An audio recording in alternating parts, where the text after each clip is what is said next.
This is the Inkpulp podcast. This is the Inkpulp podcast. Comics, hip hop, life.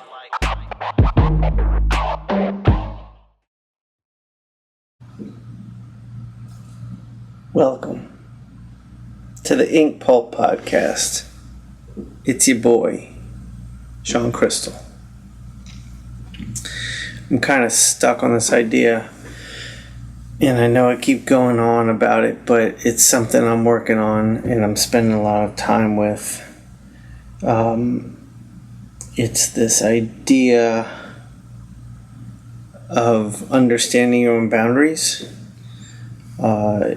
Of your mind telling you what your boundaries are, and understanding that that's a false reality, and that with work and effort you can expand that shit.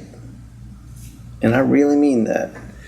And I think putting yourself through physical tests of limitations gets you to realize that. And then you think beyond that. Well, if physically my mind is limiting me, where else is it limiting me? Like, for example, I've talked about this. When the lockdown hit and I couldn't go to the gym, I was like, I'm going to start running. And I knew running was a problem for me. I could run on the treadmill, and this is on the treadmill, for 15 minutes max before my soleus muscle on the front of, like, the muscle next to my shin bone, before that was screaming to me to stop. It felt like it was so full of blood, just so swollen, it couldn't take it. And I didn't know what it was. And so when I started running outside, I said, I'm going to run around this lake once, no matter what, on day one. And let me tell you, a quarter of the way in, I was fucking hurting. And my those muscles were screaming at me. But I kept at it. I looked like a fucking 80-year-old man out there trying to run. I looked awful. My form was terrible. Everything sucked. And it felt awful. But I did it, and that felt good. And I was like, all right, I can do this.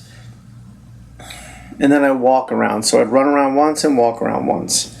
And I felt like the walk around was good to help push myself, build tolerance. And like I said, I was reading the David Goggins book, and it had convinced me of the truth that where you think your limit is, that's really only 30% of what you're capable of. So no matter how bad it hurt, I knew I was only at 30, and I have to get to 100 before injury happens. So I just accepted that. And as the months went by and I did it, I'd say to myself, all right, I'm starting to feel the pain 5 minutes in. That's about a 5. Get about 75% of the way around.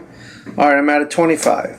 And the more weeks I did this, I got lower and lower, and I didn't even come near 30. And then I decided every week I would extend the run by 5% or 10%.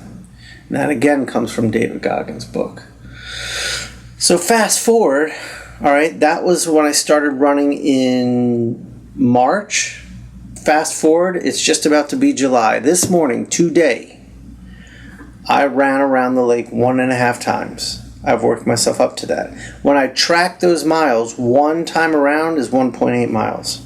So that first day, I didn't know the distance, I didn't know anything. That was good, because if I'd known that, my mind would have started fucking with me. But I didn't know it was 1.8 miles. The most I could run on the treadmill, and I'm talking the period spent running, was at max 3/4 of a mile.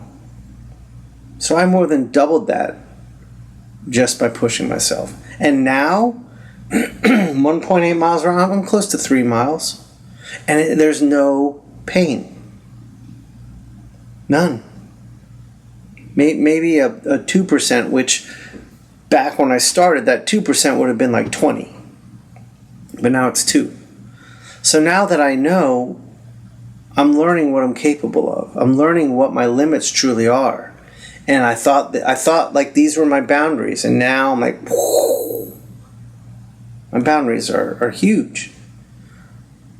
Put that to work in every aspect of your life. That's what I'm trying to do with my art, with my career, with running, with yoga, with parenting, with everything. Let's grow. This has been an incredible learning experience for me. And like I've said before, now that when I used to spend the time running in my head being like, ow, ow, ow, ow, just deal with it. You're only at 5%. You're only at 5%. You're only at 5%. Oh, now you're at 10%. None of that.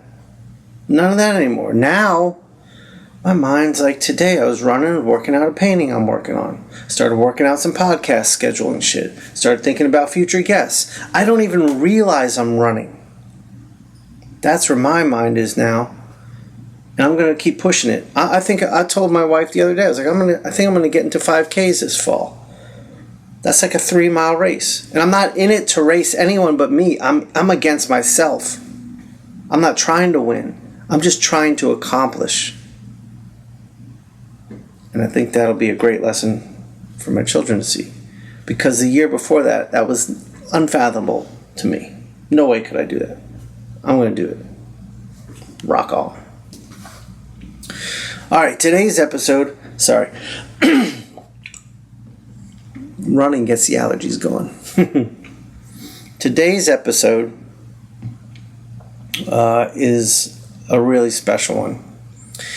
And I'm trying to do more and more of these where we pick a specific book to discuss and a specific character or theme to draw. Talk about the book, talk about the character, and tie it all in to a hip-hop artist or hip-hop album or whatever. Today, though, Double Doom. We talk about a Doom book produced in the 80s. You'll see it on the podcast. Mike Mignola drew this thing. It was in those Marvel first graphic novel formats, magazine format, extra thick. Prestige. We talk about that book, and we talk about MF Doom, the hip-hop artist. And all three of us draw Dr. Doom. This is what Inkpulp Podcast is about. I'm excited about this one. So today I got my friend Jim Mahfood and Dave Crosland, a friend of Jim's, an artist I also admire and respect, but had not really spent time talking with until this. So I hope you enjoy it. That's all I got for you people today. Let's get down to business. Peace. Welcome to the Inkpulp Podcast. I am recording. I just recorded an awesome podcast with my two guests and did not hit record because that's me. So I'm your host, and this is the second time I'm telling this joke. So I'm your host, Chewbacca, because this quarantine's got my beard going crazy. I'm your host, Sean Crystal. I'm repping the Villains today. This is a good project I got coming up soon with Killer Mike. More on that later. Welcome all my Inkpulp audio fans and listeners, and welcome to the new Inkpulp podcast. And all the new listeners on Farside TV, welcome as well. Hope you enjoy this. We're going to do some deep dives into art, comics, hip-hop, weed, coffee, whatever. Wherever it goes, it goes. Today, I've got my good friend and often collaborator on this podcast, Jim Mahfood. What up, Jim? What's up? See that? See how it's recording now? Can you see it on your screen? I can see it. I see it on my screen. So from now on, yeah, we know. An idiot. I haven't even smoked yet today. It's okay. That was a bone move. I also have with me Dave Crosland. What's up, Dave? Hello, everybody. What's up? Thanks for having me. Thanks for being on. Thank you both for recording a second version with me. I appreciate it. Dave comes from comics and animation. and we'll talk about that a little bit. But today we have this is called the Double Doom podcast, because today, let me show you my art table. We're going to be covering this comic, Doctor Strange, Doctor Doom, mainly because of Mike Mignola and because of Doctor Doom, because we're also going to be talking about MF Doom and his music. So there's going to be a little bit of rehash here. Maybe it'll go faster. I promise you guys. I know you don't have a ton of time, but it'll be good. So, Jim, you've been jamming on. We've all been jamming on this art already. Jim, where are you at on yours? Let's see what you got. Yeah. 1 second. Boom. Jim's Beastie Boys moment. I'm going to switch mine over. There we go. Well. All right, so talk to us about what you got going on there, Jim.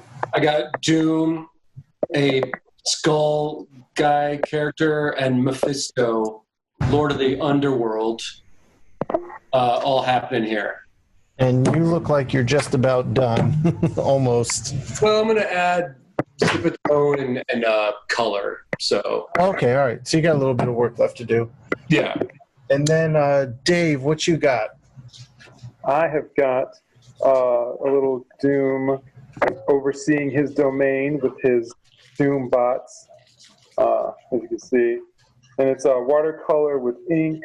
I was really blown away by Triumph and Torment. I hadn't read it before. And so I just was so impressed with the character. I really wanted to show out and just show Doom in all his glory. And okay, so then I've got my piece up. I'm working my way, just setting down the initial value pass. I'm doing this Dr. Doom painting. I got his name graffiti behind him in the MF Doom fashion. So that's where I am. Let's first just recap that comic real quick. I picked it because mainly Dr. Doom was in it, but also Mike Mignola drew it. And we had talked about it's a great intro to Doctor Strange and Doctor Doom. If you've never read anything about them before, I think this whole line of comics, this magazine format, I guess you could call it a graphic novel. I forget what Marvel. Oh yeah, Marvel called them graphic novels. This is my first impression of graphic novels. So we had these things come out, and my guess is they were created to be in bookstores and invite readers in who hadn't read this stuff before. But it's a nice little story. So, Dave, you had never read this before this podcast, is that correct? That's correct, yeah. I'd never read a full-on Doctor Doom comic. I'd seen him as a supporting character in some Fantastic Four, but this is my first full-on story. And I was really impressed. And you enjoyed it. I did. I think I learned from reading this that Dr. Doom's, his superpower is actually just pride. Like he has radioactive pride glands or something. Because it has so much of his personality is what really drives his abilities. I mean, he's got like Bruce Wayne, Batman level psychoses, and that just pushes him to these levels that no one else could achieve. I mean, he's hanging out with mages, and they're like, who is this guy? Right. Yeah, one of the things about Doom that I guess this book maybe reminded me of, or maybe I didn't know this before, was he's not just a bad guy. There's like good intentions behind who he is and what he does. He's not just out to destroy things. He has a value system, I guess. It's corrupt, but he's not just like a one-dimensional bad guy. No, not at all. Not at all. I feel like you even just that there's a moment where you crack through his pride and his hubris where Dr. Strange asks him, if you needed help with this, why'd you go through all those trials with the mages? Why'd you go through that whole deal when you could have just asked me for help? And there's that moment where he pauses before he says, Doom does not beg.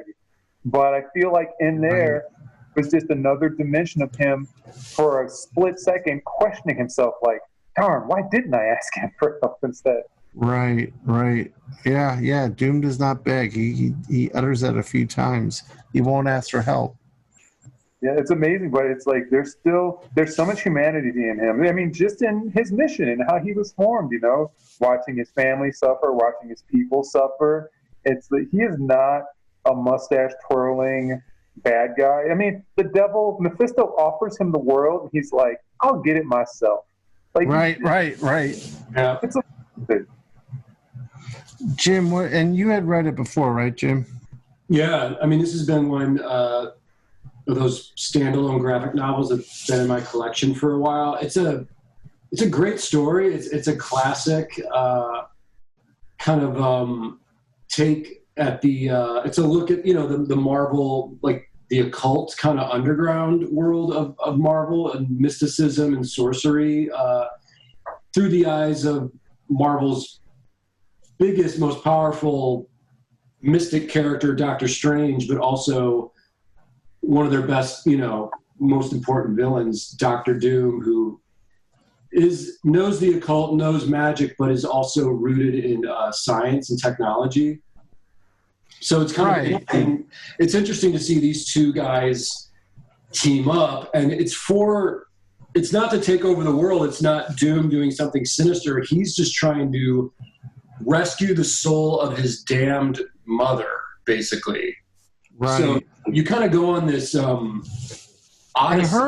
she's innocent in her damnation almost, because her intentions were pure in what she did.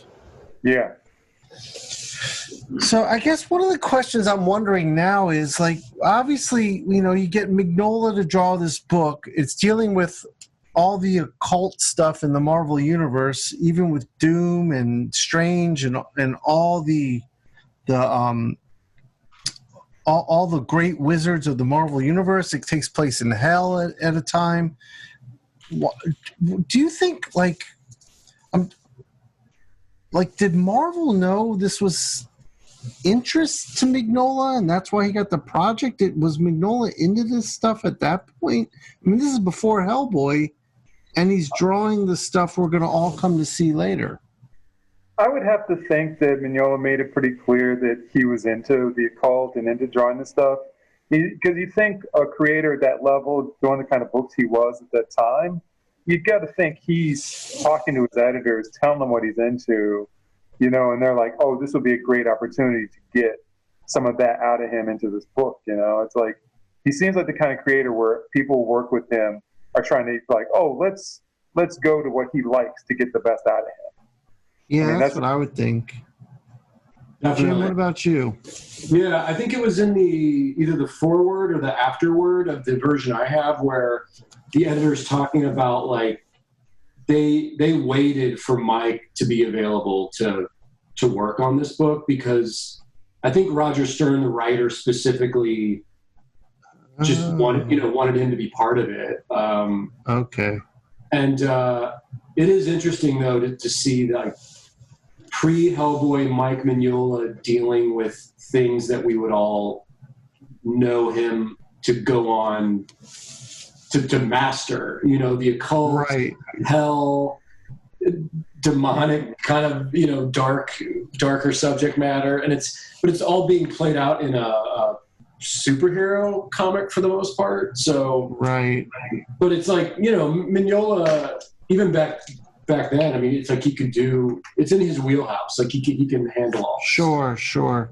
I think one of the things we talked about earlier was one of the, I guess, criticisms I had of the book was I felt like the scenes in hell weren't as visually interesting as I would have hoped. And because I know, like, looking at Hellboy, like, Mignola's settings are really top-notch, really interesting stuff to look at, and also look at how he interprets them. And this wasn't bad. I mean, I thought it was definitely interesting to look at, but just knowing Mignola and knowing the subject matter, I guess I expected a little more. That's one of the criticisms I had of it. Right. So you see what you're talking about. I hear where you're coming from. If you want a real trip in regards to that, check out Hellboy in Hell, and if you have access to like the artist edition, or you can see some pages from that online, Hellboy in Hell, and seeing how he handles Hell, you can see little early tadpole versions of that in this Doctor Strange, Doctor Doom book. Yeah.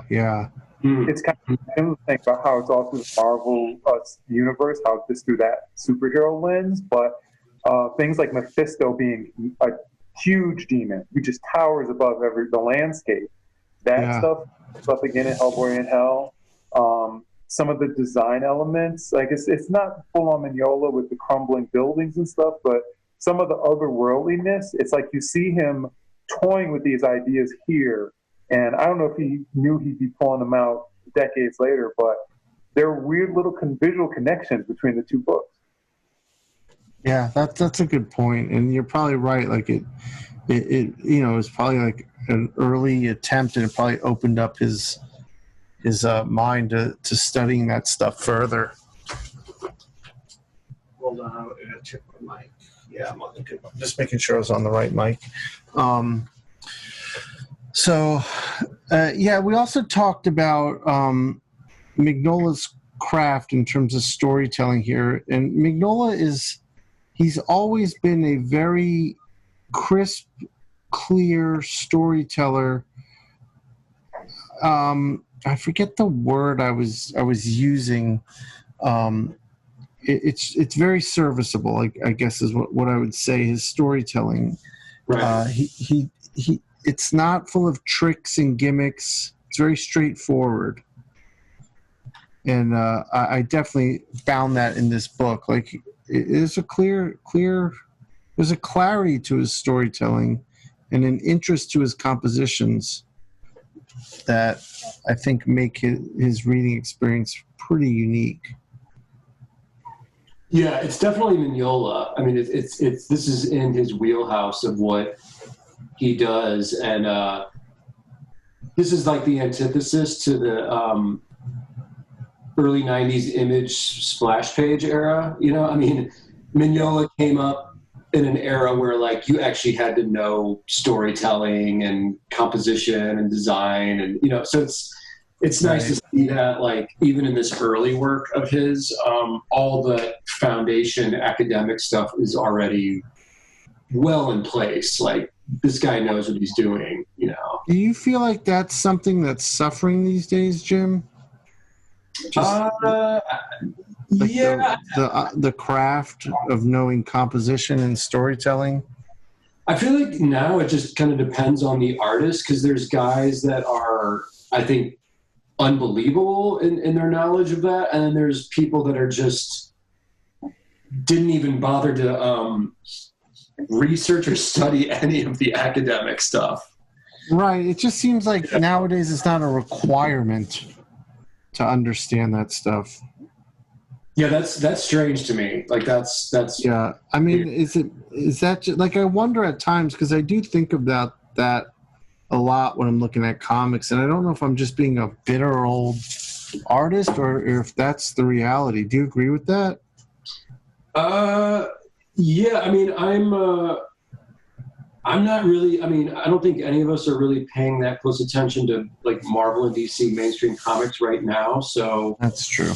The stuff that is blowing me away is sort of like creator owned and more indie, and it seems like those people have done their research on approaching this, and they've applied it to their own style. I mean, that's kind of how I view my own work when I'm writing and drawing my own stuff. It's like, I'm not a storytelling master, but the storytelling I'm using is working in the universe and world that I've set up for myself. Right. And I think that that's a healthy thing to do. That works. Yeah, I mean, I think that's having vision. That's what being an artist is doing it your way. I mean, you're right. When I read your comics, they don't feel like anyone but you. Right. I think that's all part of the experience. Same with Mignola. And that is something I did get from this book. It does not feel like anyone from that generation or anyone from a Marvel comic would have told this story this way or worked this way or created compositions like this. I mean, there's definitely a strong Frazetta influence, but the influence is from the paintings of Frazetta, not the comics of Frazetta in terms of the composition. Do you guys think that too? Yeah, Mignola's gone on record as saying like the book covers and paintings of Frazetta are a huge, huge influence on his design aesthetic. And if you study it, if you look at it, it makes perfect sense because it's like the triangle layout that Frank does on all of his covers, that Mike also does. The square, the rectangle shape or whatever. So that stuff is fascinating to me because you wouldn't associate Mike with like full-blown oil painted work like Frazetta. Right. It's the wiring underneath those paintings. Right. Like I remember teaching, I would bring up a Frazetta painting on the like projector, and then I'd blow out the contrast, like just take this painting with a whole range of values and make it pure dark and pure white light. And I was like, and there's Mike Mignola. Yeah.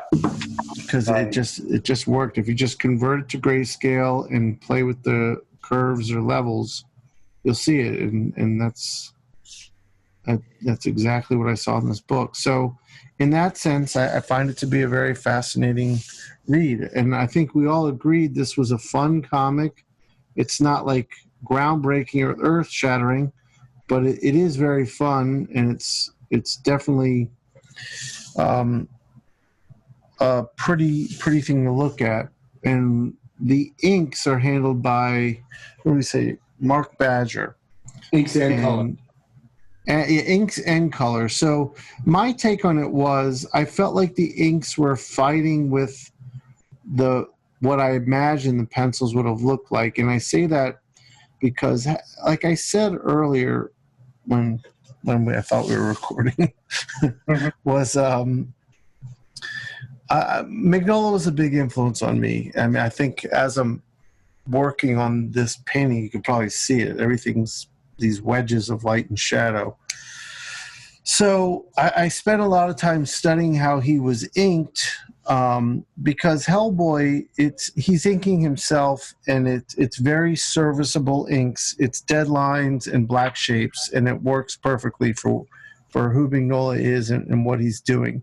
But there was a history of people inking Mignola that I always loved studying. And I always thought the best inkers over him were P. Craig Russell and Al Williamson. And so I feel like with someone like Mark Badger, what I was seeing was an attempt to bring grays into a world of black and white. And that's something I saw Craig Russell do really well and Al Williamson do really well. But I felt like Badger had his moments where it worked really well. Like Mephisto, I definitely I loved how he looked in this. And I loved all the textural grays in that. But I didn't find it consistent enough. But that being said, the colors were fantastic.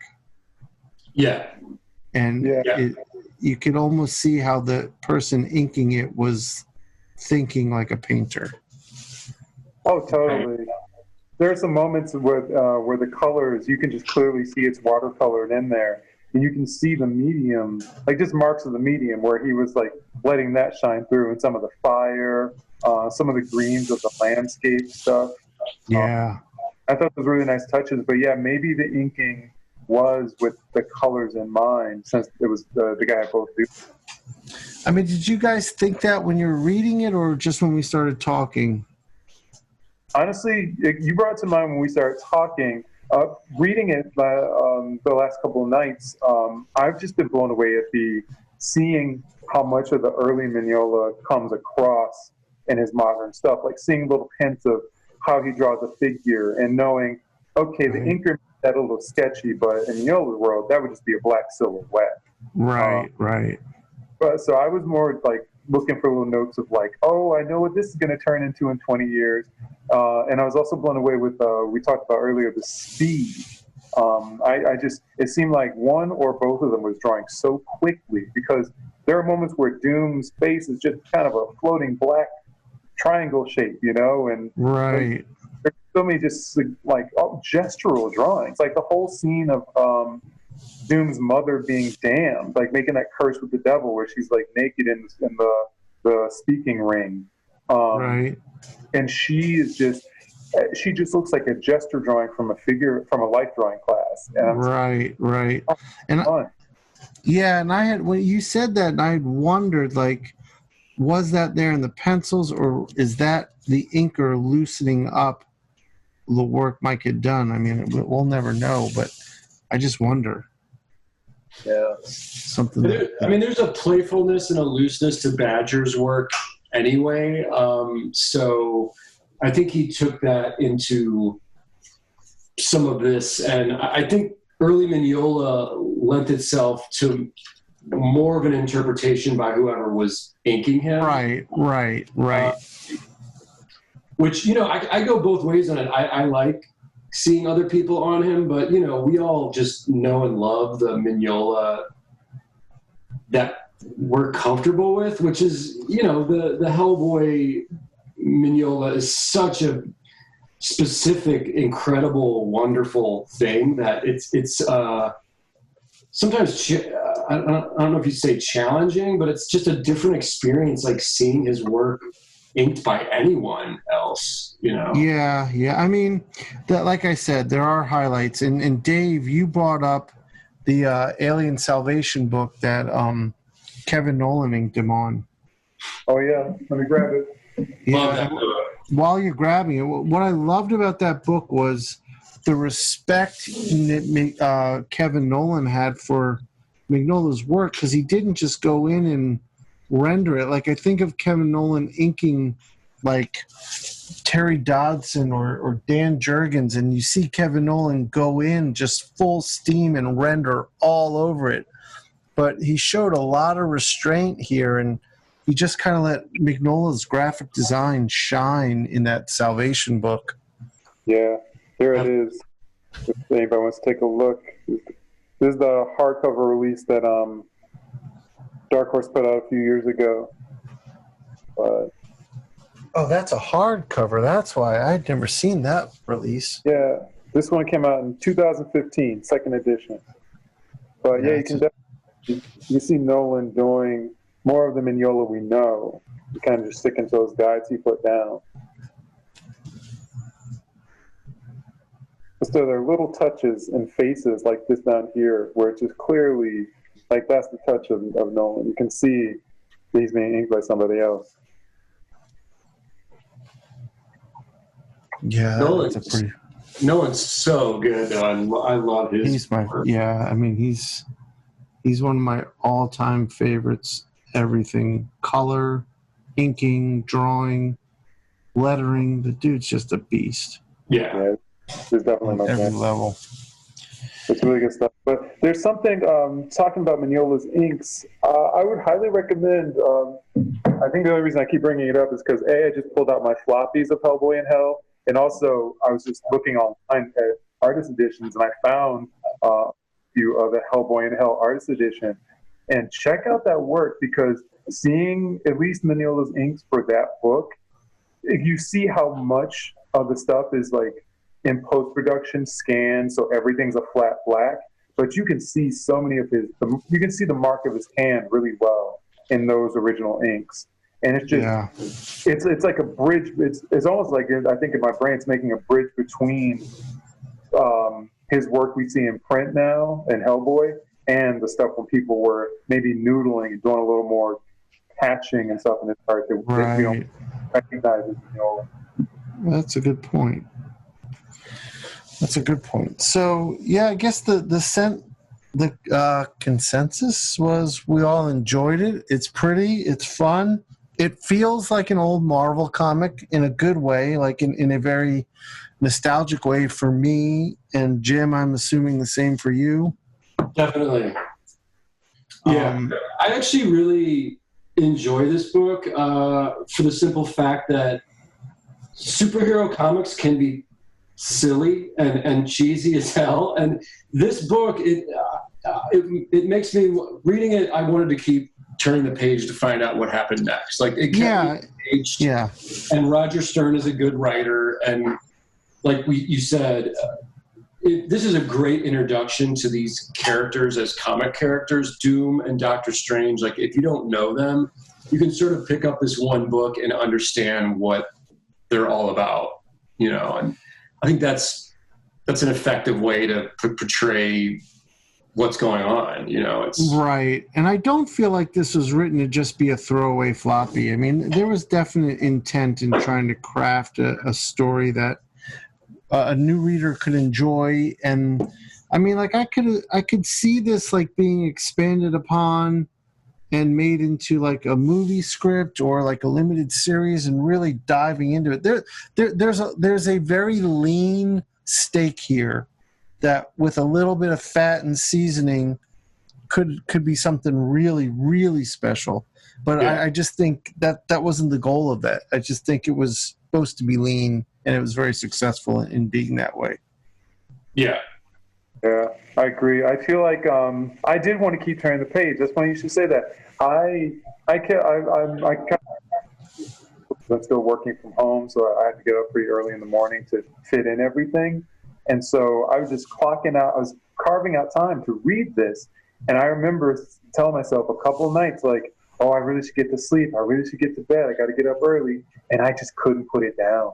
I just kept like last night when I was finishing it, I was passing out, and I was like, no. I just got up and made myself finish because it's so captivating. Yeah, last night I was finishing it too, but like I remember after dinner I went upstairs just to read a few pages before I was going to take a nice Epsom soak, and I finished it because I couldn't stop. The end of it was really good. Yeah, really good. Yeah, that ending is so sharp. It's so just like, no, we're done. Like Doom to Dr. Strange, like, you can see home now. Yeah, you can see yourself out. Right? But I mean, Doom gets what he wants. His mother's soul isn't returned to him, but her soul is freed. And so in that, like, Doom is a master manipulator. He's almost like a, army commander type of character. So it's like he ultimately gets what he wants. And that's sort of it. I mean, they beat the devil, but they outsmart the devil, basically, is what happens. So yeah, it's kind of cool, and yeah, he's just an interesting. He also outsmarts Strange too. Yeah, because he makes the devil Mephisto and Strange think he's turned against Strange when he really hadn't at all. It was all part of his plan. Right. Yeah, that's wild. And I love that he let Strange guessing. Like, was this his plan all along? I mean, right. And I'm not sure. right. Yeah, it was good. But that also brings up a point, Dave. So you're working from home right now because we're all quarantined from this coronavirus. How long have you been working from home? My last day I went out and actually went to a store was March 16th. So yeah, we went to work from home. That was a Monday. We went to work from home that day. That was our first day. And it was that Thursday that LA started their quarantine. So yeah, I'm near 60 days, maybe past. So are you leaving your house to go to the grocery store or going for walks or anything? I go for walks on my own, and I go for short jogs with my dog. My roommate goes to the store, but I do mail order food, so she'll go and get for both of us necessities, and then I'll order stuff online with Imperfect Foods, which is a produce and random item kind of service we have out here. Yeah, so we're just kind of balancing that way. Yeah, this is kind of nuts. And we were talking about earlier, like, are we getting sick of this, or is it really feel like it's getting better? It's just so hard to know right now. Like, I don't want to sound like, I feel like I'm seeing so much entitlement where people are just like, I don't want to be locked up anymore. And it's like, I'm not thinking that way. Like, shit, if we have to stay locked up to help people and save us, I'm all for it. I'm at the point where I'm like, I don't know if this is necessary now or not. It's honest confusion, because we just live in this age of too much information, two polar opposite sides arguing, and you don't know what the truth is anymore. Right. Yeah, I think the leadership from the top is definitely lacking in this situation. No doubt. I mean, this is exactly the creation of Donald Trump, to capitalize on the amount of information out there and create an environment of absolute uncertainty. That's like some Dr. Doom shit. Good Lord. But Dr. Doom wouldn't want his own people to suffer. That's true. That's a good point. Dr. Doom would just have eradicated this with some genius thing. Like, he would still be a tyrant, but he'd be a benevolent tyrant. Right. Exactly. Yeah. I honestly don't know. I have no answers, and as informed as I might be, I still feel misinformed because, like you said, there's a lot of information out there. Yeah. It's like, I know people who've been touched by this personally, who've had loss. I've had loss from it. Yeah. It's like and on some levels, it's just as bad as I thought it would be. But then there's people recovering. I know a young woman who recovered from it. And so it's just, right now, I'm just doing my best to stay safe and be safe for the people around me. And just you said you know someone who recovered from it? Yes. A buddy of mine, his virtual assistant, she's a 19-year-old college grad student, I think, and she caught it, was out of commission for a couple weeks, and then she recovered. Yeah, I know a few people have recovered from it too. Also know some people who lost some close relatives, and yeah, it's been brutal, man. Yeah. But it's like I can't downplay the seriousness of it, and I'm not like one of those people just trying to buck the system, like you said. Like, I'm tired of being at home. It's like, right. I feel really good to be able to work from home, and right now I'm working full time on solar opposites. That's great, but I'm also glad to just be in an industry where we have such a community of like comic artists and creators and cartoonists and like animation people. It's like people either have work or they don't, but I just feel like none of us is alone in this no matter what our circumstance is. Yeah. So, and you're a character designer on the show, right? That's what you were saying. Yeah. I'm a character designer on season 2 of Solar Opposites. It's a new adult comedy animation series from Hulu. Yeah, I do character designs, character turnarounds. The job is it entails a few different duties, but they all involve characters. Are you doing that stuff digitally mainly? Oh yeah. Working in Photoshop, drawing on a Cintiq. Every now and then I get an assignment where I'll just bust out a pencil and paper and do some rough sketching, freehand style, and then I'll scan that in to work from. But mostly digital. All right, cool. All right, so now let's cover the second half of this topic here, MF Doom. So I'm going to tell just my little background with Doom, and then Jim and Dave, you tell yours. But I forgive me, just bear with me. I know you've heard this before, so especially like listeners of Inkpulp Audio. But I was a big fan of Third Base. I remember seeing their video before their record came out on YoMTV Raps for a song called Step Into the AM, and the beat was just banging, and when the lyricists came in, they could actually rap, and it was at the time very true New York hip-hop, and I loved it. So I got the record, the Cactus album, when it came out, and there was a track on there I enjoyed, which eventually became a hit off the record called The Gas Face. And on The Gas Face was a voice I had never heard before and a rapper who piqued my interest, Zev Love X, and he was part of a new crew coming out called KMD. Now, Zev Love X's brother was DJ Subrock from KMD, and that was my first exposure to them was UMTV Raps, the Gas Face track. So then I hunt down the KMD first record when it comes out. Love it. Big fan of Zev Love X. And before the second record comes out, DJ Subrock is hit by a car and dies. And the record label that same week drops KMD from their label because, according to them, the cover was too controversial and they were too controversial of a band. And that record was called Black Bastards.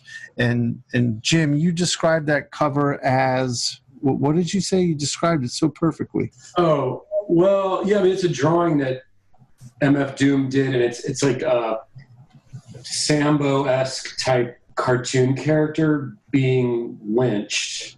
Right, yes. So, pretty obvious, like, this is going to upset quite a few people, you know? Right.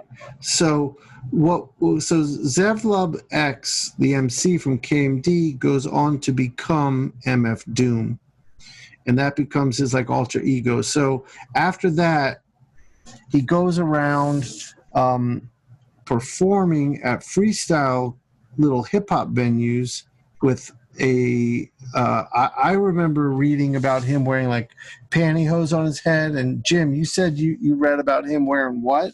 Like he would take like a t-shirt and just cut holes in the eyes and mouth and have a shirt wrapped around. Right. So, you know, whatever works. Yeah, whatever works. And so that was the birth of Doom. But, you know, I didn't live in New York, so I didn't know that was going on. But I remember walking into the record store. I was living in Baltimore at the time, and there was a store down in Fells Point that would carry a good selection of underground hip-hop. And, you know, this was at a time I was done with college, and I was just doing everything I could to break into comics. And I just loved listening to hip-hop all day while I was drawing, trying to get better, trying to get a job. And I walk in and I see this record with a cartooned Dr. Doom, like the rapper of the record as a Dr. Doom. And the artist is called MF Doom, and the record's called Operation Doomsday. And I was like, oh, this is a no-brainer. I'm going to love this. And then I put it on, and it's full of samples from Marvel cartoons from the 60s and 70s, all the shit I grew up on. And I just fell in love with it. And that was my first exposure to MF Doom. Jim, what about you? What's your story here? Yeah, I had a similar experience with knowing about Third Base, KMD, the cameos that Zev Love X was making on other people's records. But when I moved to Arizona, I would go into this record store, Eastside Records, once a week just to check out the new releases. And when Operation Doomsday was on the shelf, I just bought it like without knowing anything about it. Yeah, I'm pretty sure that's exactly what I did too. You know, I bought it based off that cover, man. Like, they got me, like, hook, line, and sinker. So, Yeah.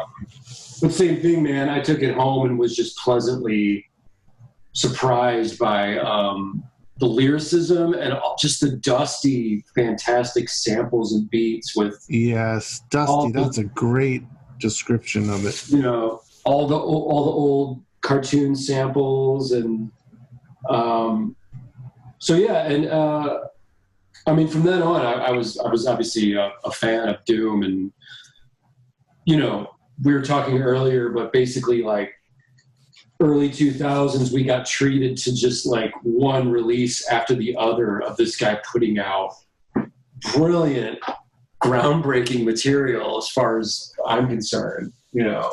Yeah, he's put out so many records, which we'll definitely get to. Dave, what about your history with Doom? Oh man, my history with Doom, it starts a little bit later than yours. I got in around Mad Villainy because right around the time I was moving to Los Angeles, I started seeing a young woman out here, and we did long distance for a little bit. We were just kind of getting to know each other, and so of course that involved mixtapes. And she just, I'd been hearing talk of this guy, this Doom, and it's like, oh, it's like a comic book, and I didn't pay much mind. I just people would tell me about it, and I'd keep going. But she sent me just a straight up dub of Mad Villainy. And because she was in LA, she was around that scene. And so I just fell right in. You know, I fell in love with the cartoon samples, with the lyricism, and just the pure style of it. You know, it's like Mad Lib and Doom together. So after that was when I took that trip down the rabbit hole and started checking out Operation Doomsday and Vaudeville Villain, that kind of stuff. What were you familiar with Mad Lib when that came out? No, that was my introduction to Mad Lib and the whole Stone's Throw thing. I feel like I'd heard about them, but in that era of my life, I think my rap was mostly like Old Dell and the Far Side. I was really big into Tribe. Like a lot of my tastes always send me back. Like we were talking about comics earlier, and I was just saying, I was thinking about a lot of the comics I'm reading now are old comics. So that was how I was with rap. I was very much focused on older stuff from my teenage years, and then Mad Lib and Doom really pulled me into that present. All right, cool. So, Jim, after Operations Doomsday, did you just kind of like you hung on and you kept up with Doom, I assume? Yeah. I'm trying to think. I got turned on to his Special Herbs instrumental, like CD mixes. Right. And then the first King Ghidorah record dropped, and then when I'm trying to think of the order, but I believe it. 2004 Mad Villainy dropped, and I was already a Mad Lib fan from Loot Pack and Quasimodo and all that. Yeah. So the two of them together, man, and just living in LA at the time, seeing the Stone's Throw guys showing up at events and all that, it was like that Mad Villainy record to me was the most highly anticipated record. And when it dropped, everyone was like losing their minds over it because it's a perfect piece of work. I mean, it's absolutely incredible. Right. So, and then Doom followed it up, that same year with his solo record, Food. And then Danger Doom was a year later. So, this guy was just like came out swinging. And, he became just one of my favorites because I'm like, this guy's dope. He's got skills, and he's a comic book fan who's referencing and sampling all the stuff that I hold near and dear to me. So what's not to love about this, Right. For sure. So I was explaining earlier from what I understand, the mask, and he samples it on one of the records where Doom took on the mask, the character Dr. Doom took on the mask because his face was horribly scarred, but he was also scorned for his scientific experiments. And from what I understand, Doom felt that way about the music industry and what it had done to him, and it helped him see the vision of creating an alter ego with a mask, like a villain. Right. Mm-hmm. Is that in line with what you guys understand too? Yeah, definitely. Oh man, I don't know personally, but it lines up. To create something like that to an evolving character that's only grown over decades now, I feel like you'd have to have real passion behind it. There has to be some what Bruce Lee would call emotional content behind it. You know? Right. So, Nice reference. I mean, what were you gonna say, Jim? I was just like, nice reference, Dave. Definitely. So, but he's put out so many different records with a few different like alter egos even and different projects with, like you'd mentioned, Mad Villainy with Madlib, Danger Doom with Danger Mouse, but then he did JJ Doom, and that was, I think, when he was in England. Is that right, Dave? You seem to know a little bit more about his time over in the UK. Oh, I don't. I just listen to the music. I haven't done much research. But the JJ Doom stuff it is another collaboration. But Jim, did you mention his time in England earlier? Yeah, I think, and I was just doing a little research last night about this, like the years, but it seems like in 2009, after the Born Like This record came out, Doom went over to England and then had some immigration problems and got stuck over there, and that's when he recorded, like, the JJ Doom record was 2012, and he's put out stuff since then, but I don't know if, like, is he still stuck over there currently, or did he ever make it back? Or, I don't know. Because, like, the last thing he put out that I have is he did a record with Czarface just 2 years ago, 2018. Right. And Czarface. Did you like that? I did, because I was a huge fan of 7L and Esoteric from Boston. And Czarface. It's got Inspector Deck in it too, right? Yeah, and like Czarface is basically those guys. And did a record with Doom, and then they just did a record with Ghostface as well. Oh, right. That's right.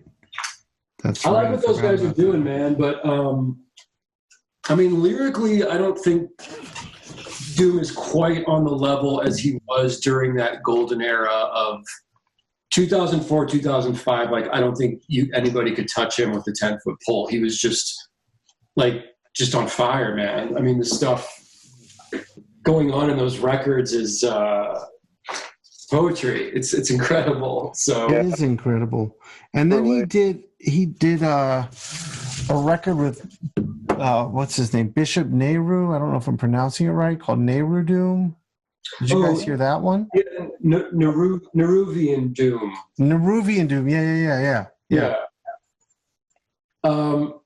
It's good, but I don't know, man. It's not like him producing his own records or working with Madlib or Danger Mouse. It's like you can't compare the other releases with that stuff.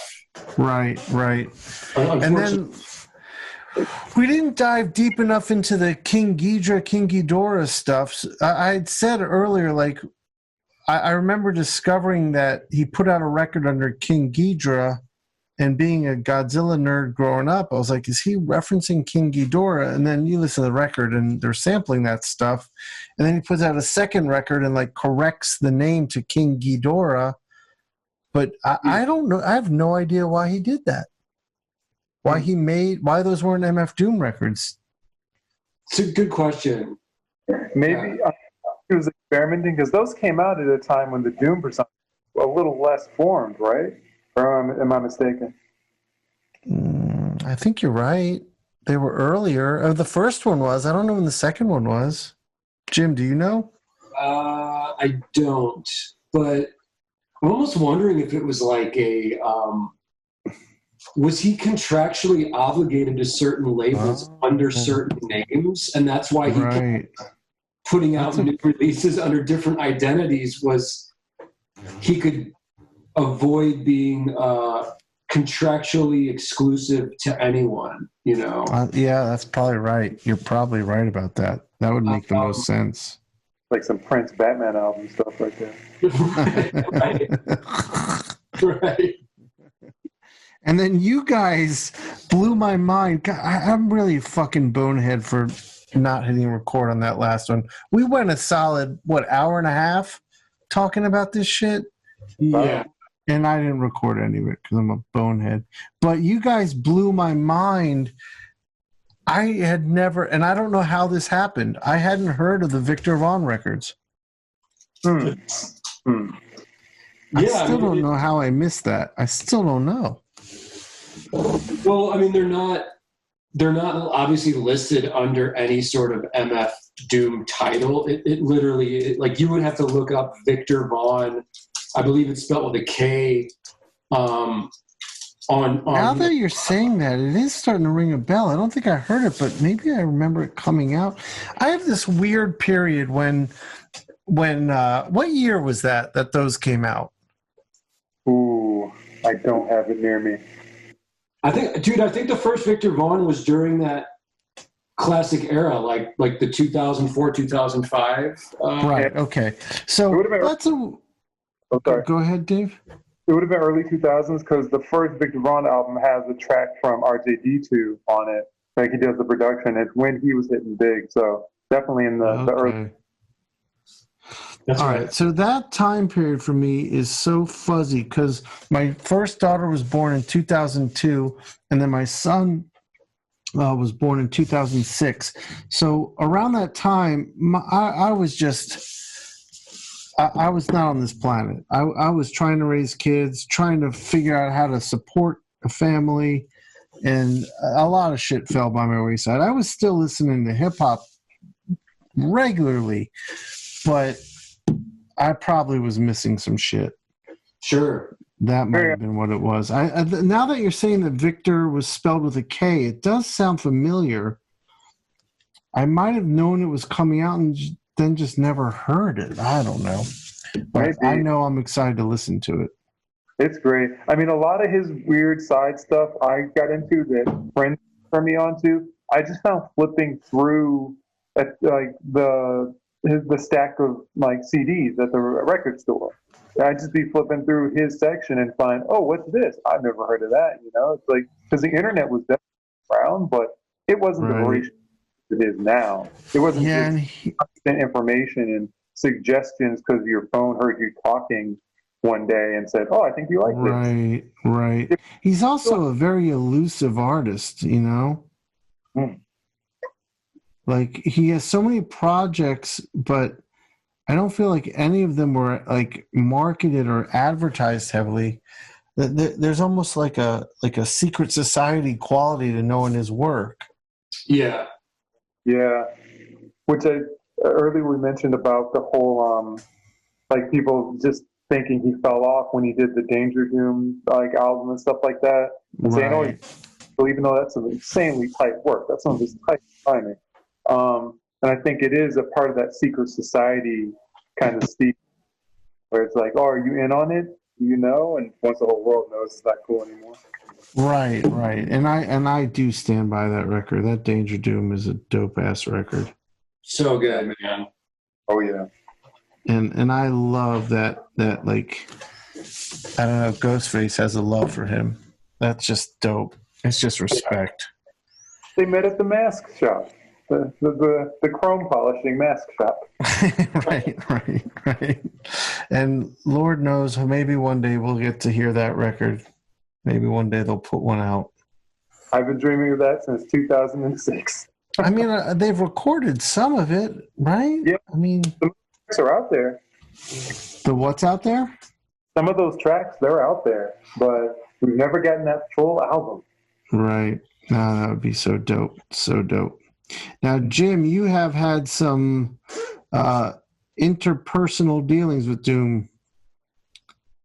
Yeah. We we did live art at one of his concerts in Chicago. Dave, myself, Jose Garibaldi, I believe Mike Huddleston was there. That was a fantastic, crazy night. And then a buddy of mine in LA, my buddy Miles, and I were talking to his label when Born Like This came out about doing a music video, animated video, that I pitched to them, and they liked it. Doom's mask, like kind of traveling through the ages, different people encountering the mask, like an Egyptian pharaoh style Doom. That's so dope. a Japanese samurai Doom, and then like a sci-fi futuristic Doom in outer space. So we got to have this is such a good concept with Doom, and it was interesting. I mean, we sort of didn't know what he was talking about. He kind of speaking in riddles, but I love that. I mean, it sucks for you guys, but that's just typical. He's an esoteric, eccentric artist, which is cool. Yeah. But the label didn't have the money to make an animated video after we gave them like a budget, basically, so it didn't happen. But we at least had the exchange, and he was into the idea that we presented. So did he, when you talked to him then, did you remind him that you had done a live art at one of his shows? No, just because I figured, like, this dude meets 10,000 people a week. Like, he's not going to remember. And I'm sorry to bring this up again, but I'm guessing you didn't want to remind him that you stepped onto his tour bus. Yeah.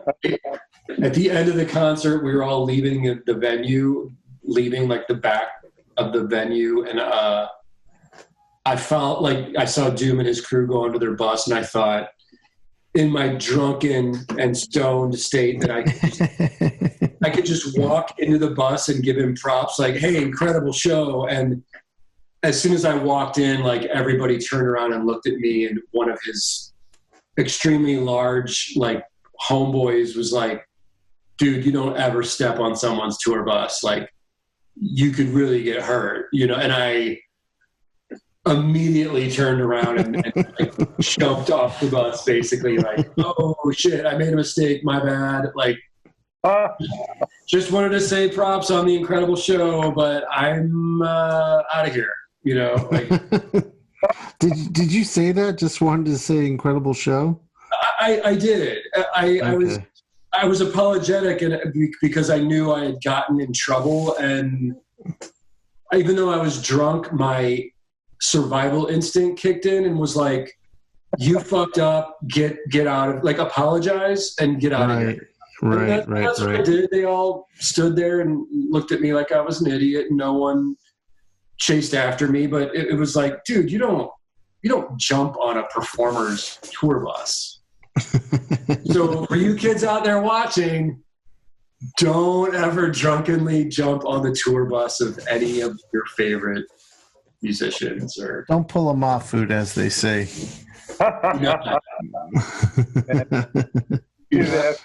What I did.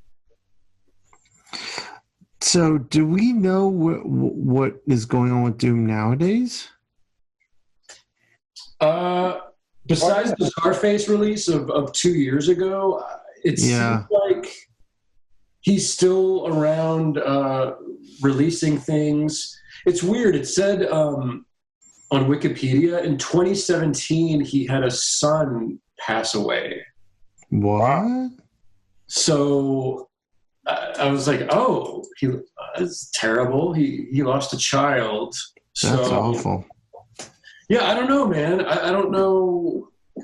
He is an elusive character, and I think that's part of the appeal of definitely. Jim, you said something. Go ahead, Dave. You were going to say? Oh no, just there is. He's very elusive for sure. There's a really great talk he gives. He gives a lecture. I think it was a part of a Red Bull lecture series. And I think it's maybe overseas, but it's amazing. It's just like an hour plus of him just talking to an audience, still in the mask. I gotta hear that. Yeah, I'll send you a link. Maybe we could put it up on the video down below. But it's really awesome just getting to hear him speak to a crowd. And he's still Doom. He's still in that mask, but it's longer than I've ever seen him speak in any other format other than rapping. My son thinks it's so cool that he's so committed to that mask. Yeah. Yeah, Dave, I've watched the Red Bull thing. It is worth watching. I gotta check it out.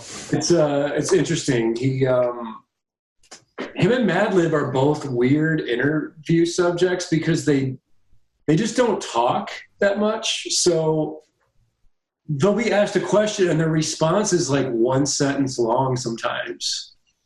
Yeah. I think that they're doing that on purpose, to remain You think so? serious and to remain like. Yeah, I think Doom kind of has to.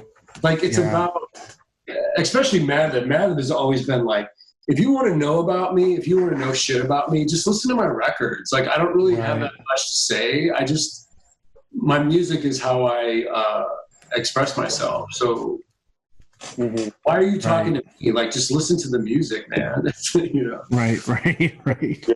Yeah. Yeah, I don't know. Yeah, that's terrible about his son. I had no idea. I got to hear that lecture, though. But, I mean, like I was saying, this whole Doom piece I'm working on, it's a painted commission I got to do. I have listened to nothing but Doom this every mark and every thought that's gone into this piece has been made under the guise of that music. And, Jim, I was talking to you earlier in the week, and you said something which I thought was really interesting. You said, I just was checking in to see how you're doing and reminding you about the podcast and make sure you're listening to Doom. And you're like, I just put it on all day. I'm a little stoned and I'm drawing. It's just kind of perfect music. Right. And you're right about that. It's great music to draw to get a little mellow to. Yeah, I think it goes back for me to that dusty sound, and Madlib has that in his production too, like the imperfections and the pops and the hisses are all sort of in there, and there's something nostalgic about the old Spider-Man and Marvel cartoon samples, obviously. Right. And, just his voice, man. I mean, his voice to me sounds like the voice of impending doom. Like, how did he figure that out ahead of time? Like, his voice is the voice of a darker, sinister but funky sound. Yeah, I mean, it's just a winning formula for me, man. And if I'm slightly zooted out, like slightly high, it adds to that too, because it's like the music is stony in itself.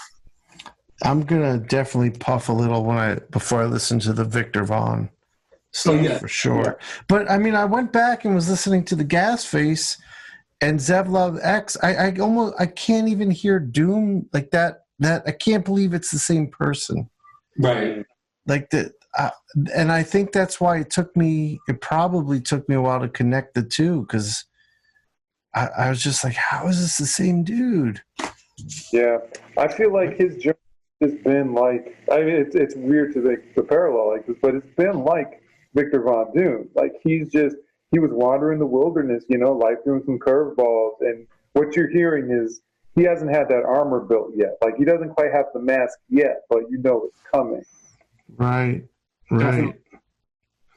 Yeah, I love, and we talked about this, but I think it's really fascinating how theatrical the whole persona of Doom and all the records and everything, he's just created this character that is almost like the Gorillaz did, but the Gorillaz, like, the characters are it. There's there's humans playing the music, but there's no human Tootie. Like, it's just Tootie. Right. But Doom, under the mask is a real person, but it's the character. Yeah. And in hip hop, I know, like I said this earlier, but you've got a lot of people who create most rappers create alter egos, but this is a full-fledged character. And you guys mentioned Ghostface, but even Ghostface, like, he has the character, but he's not always the character. You know what I mean? Oh, sure. Yeah. Like, he'll pop up on 30 Rock and have a cameo as Ghostface, but he's not like punching Jack Donaghy in the mouth or anything. He's just, throwing his rap. Right. Making jokes. Right. Yeah. Exactly. It's funny. I've been really getting into wrestling lately, and not like more like wrestling documentaries. And I listen a lot to the cartoonist kayfabe boys as well, doing their thing. And I feel like this concept of kayfabe and of keeping the story up, and also I think it just kind of goes to comic book culture in general, and I guess our current pop culture. We are all of a generation that grew up with this stuff. And then we were fortunate enough to also be one of the early generations that didn't have to give it up when we became adults. You know, it's like we get to do this, make this kind of stuff for our life, our livelihoods. You know, and it's like Right. Doom is just, I don't know. It's like now is the perfect time, and the people receiving that music are the perfect people to receive it. Like circumstances. I mean, Malcolm Gladwell will probably write a book about this in a year. But it's like Right. just lined up for him. He was the right artist for the time, and we were the right listeners for his art. Most definitely. That's a really good point. Yeah. Yeah, that is. Well, wait, back up a second here. What were you saying about cartoonist kayfabe? Just the whole idea of kayfabe. What is that? Because I don't know.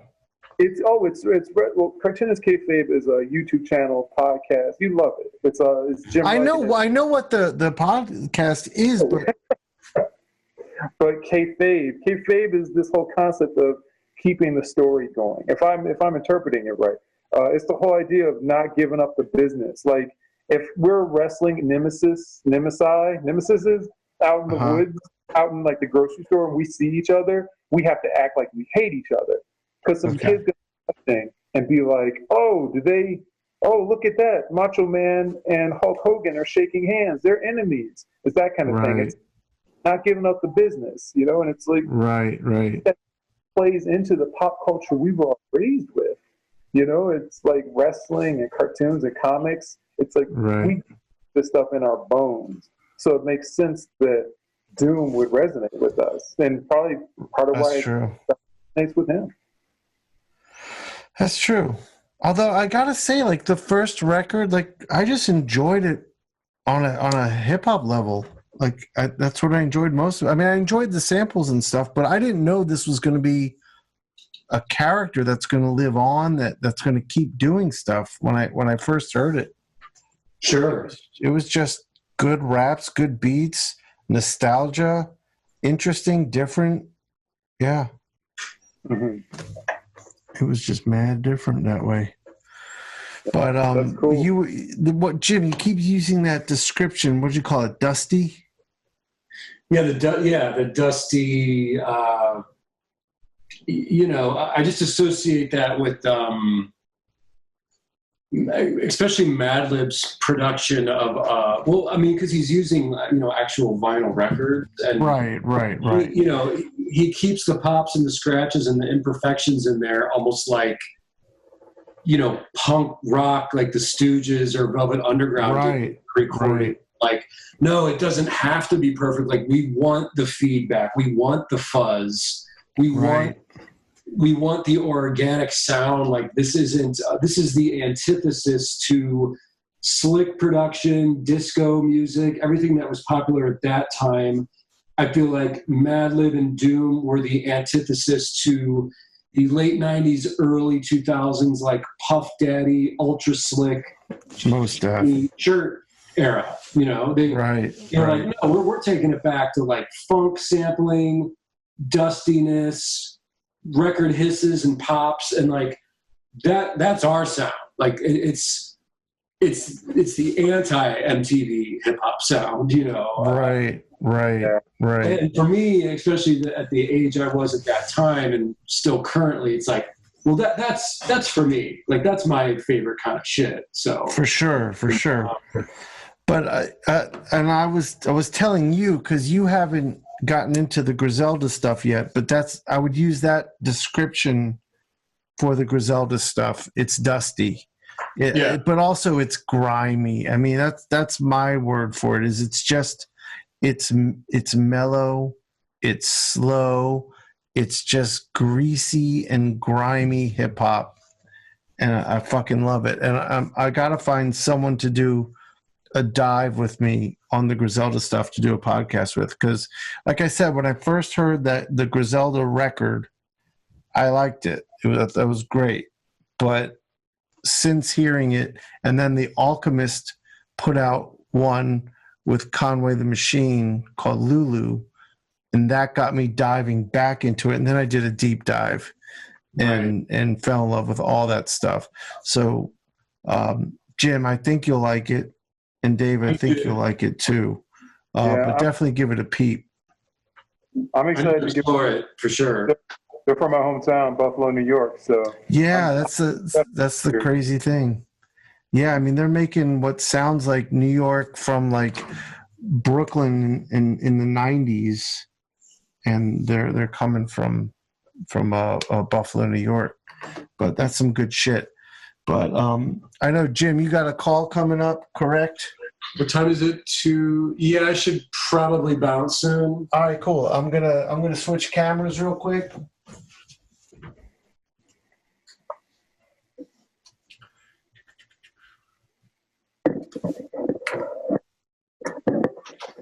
So thank you, fellas, for doing this. Thank you all for listening. I need you to do me a quick favor. If you're on my YouTube channel, well, if you're not on my YouTube channel, please go there. If you're watching this on Farside TV, go to my YouTube channel. It's just Inkpulp. And hit subscribe, hit like, and hit comment on everything that you can on there. That would be much appreciated. Thank you for listening. Hope you enjoyed it. We got some more exciting episodes coming up. And thank you, Jim, for joining me again today. Of course. You rock. And Dave, nice meeting you. Thank you for joining. thank you. It's been so happening. Dave Crosland, everyone. Come back sometime, man. Come back and join us again. I would love to. This is a ball. I'm a fan of the show, and it's just great to be on. Great to join you guys. Yeah, I'd love to have you back, Dave. And again, guys, I'm so sorry for the bonehead move. I think we recovered, though. I think these things happen. It's all good. We recovered, though. All right, so I'm just going to press stop. You guys hold on. I'll say goodbye to you personally afterwards. But thank you all for listening. Another episode of the Inkpulp podcast.